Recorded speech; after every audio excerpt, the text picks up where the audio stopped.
So this is our video on shading objects that have a different value.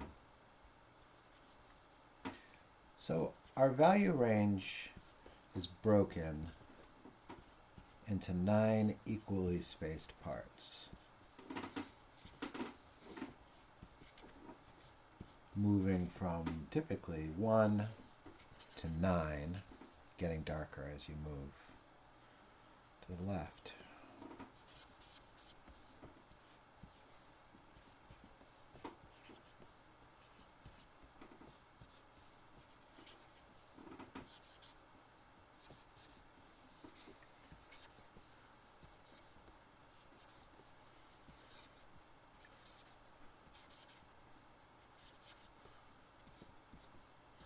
Okay, so here's how I want you to think about these things.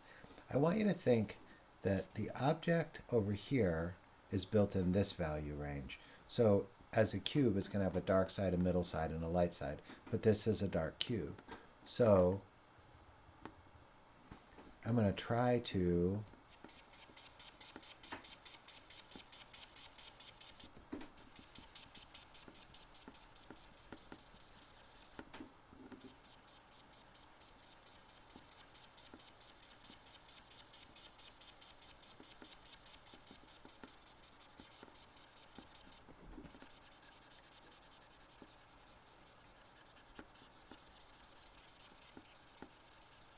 okay, I'm aiming for that value.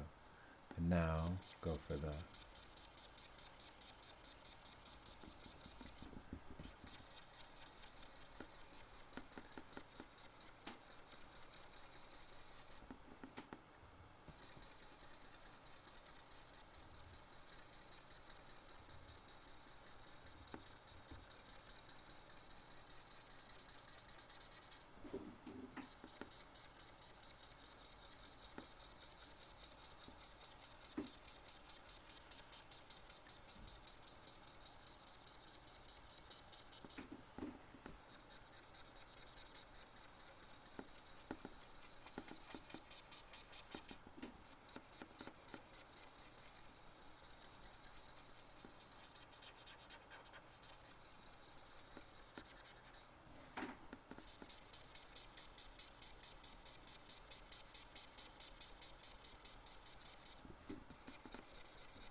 okay.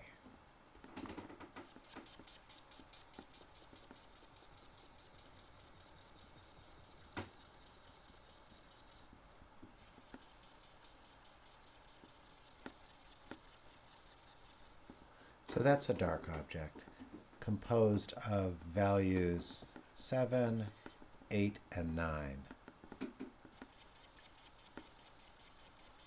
So this is an object that we would say its local color, its local value is grouped in dark values. So it's kind of a black box. Okay, now here we've got 4, 5, and 6. So now let's shade this one in 4, 5, and 6.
So still, the darkest value here should be lighter than the lightest value there. Okay. So now here's a really light colored object. One is just going to be white.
Okay. So I want to call up an example here. This is a painting by John Singer Sargent, and I want you to have a look at it.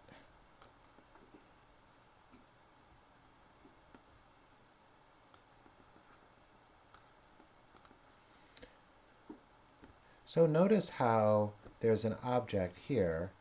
Let's see. Notice how her skin is in a medium value medium value range.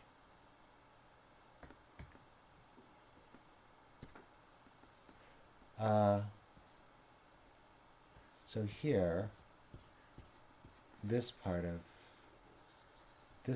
her, that's a medium value range. This is clearly a light value range, and her hair is a dark value range. So you could think of this as having three parts. You could say that there's a dark value object, a medium value object, and a light valued object. And then let's see what would happen if we shade for those things. So working with our principles of the 7 kinds of light, we'll start out with her face, separating the light from the shadow. And let's keep in mind, I would just want to expose our value range. Let's keep in mind that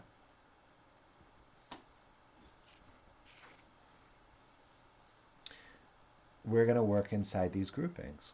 Okay, so here's the flesh tone, and I'm working inside of these groupings right here.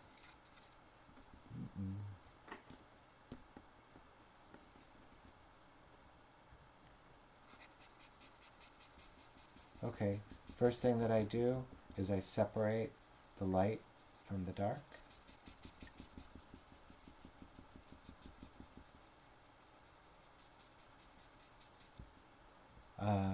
And then I move up. I could establish my Terminator value.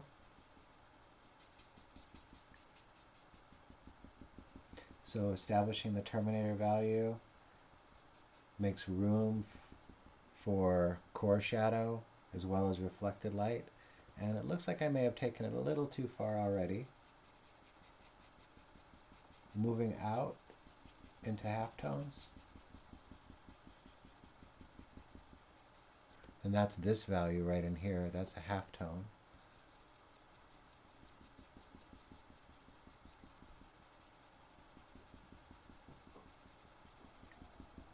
And then the light that we get on this is just not that light. So as you turn back over onto this side of the form, you end up back in halftones.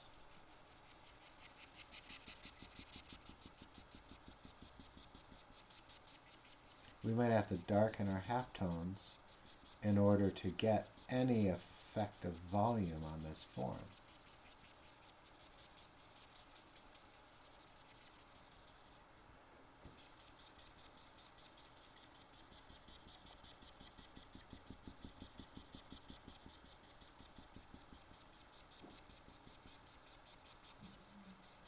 So that's the face feature,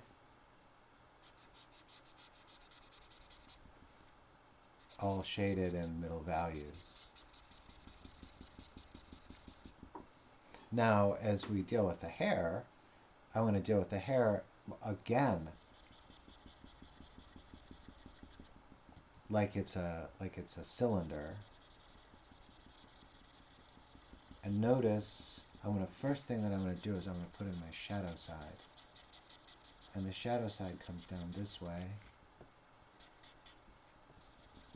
I'm not trying to draw the proportions of this thing. I'm just trying to show you guys how different value, objects with different local value need to be thought of.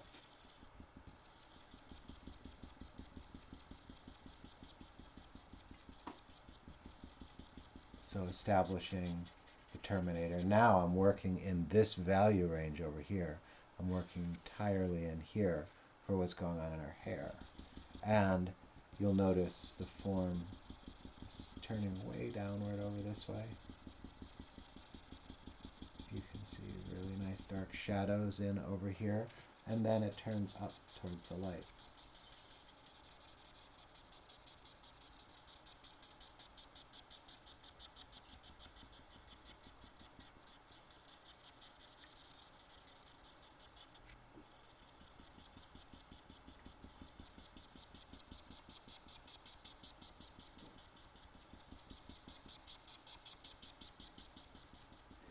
But the light part of her hair is still really dark.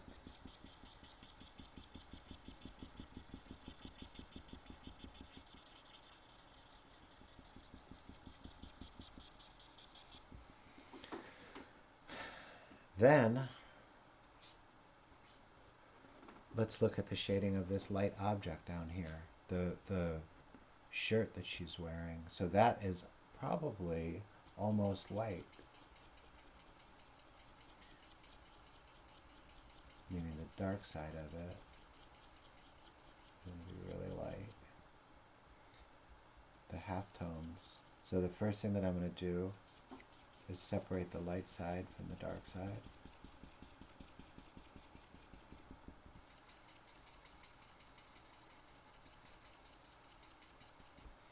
Then I might go through and establish a Terminator edge, because that allows me, that builds my reflected light, separates my core shadow. But I have to be really careful not to go dark because this object is so lightly colored. If I darken up too much, it'll just kill the effect.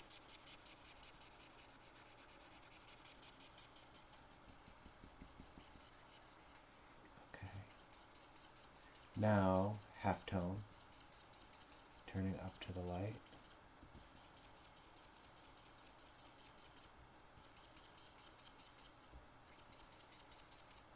And then off into the light.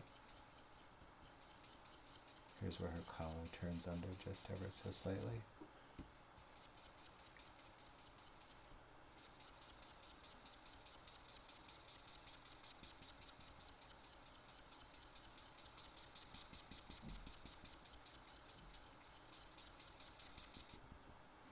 Okay, so this example was to show you how different local value objects, you see how that's a light object, a medium object, and a dark object all in one. And to show you how here's a light square, a medium square, and a dark square. And we'll bring this back in. We're looking at light, medium, and dark. It makes me, what I would like is I would like to make the dark. Whoopsies. I don't know why that keeps on happening. A little bit darker. just the medium a little bit darker. Okay, that's it.